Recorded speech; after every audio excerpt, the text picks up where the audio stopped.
Hello guys, welcome to my recipe video. তো আজকে আমরা বানাতে চলেছিলাম রুই মাছের ঝোল। তো প্রথমে এখানে আদা, রসুন, পেঁয়াজ মশলা করে নিয়েছিলাম, তারপরে তেলে ছেড়ে দিয়েছিলাম।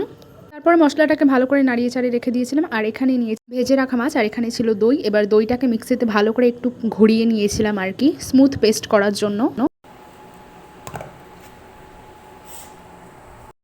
আর এদিকে মশলাটাকে ভালো করে নাড়িয়ে নিচ্ছিলাম যতক্ষণ না পর্যন্ত ভালোভাবে কষে যায় আর কি মশলাটা।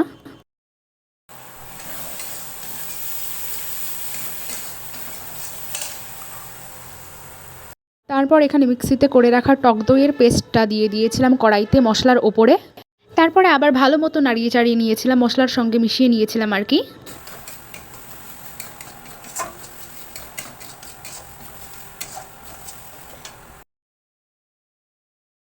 তারপরে এখানে কাজু বাদাম আর চাল মগজ পেস্ট করে নিয়েছিলাম একই সাথে, সেটাও দিয়ে দিয়েছিলাম মশলার মধ্যে। আবারও ভালো মতো নাড়িয়ে চাড়িয়ে মিশিয়ে নিয়েছিলাম মশলার সঙ্গে।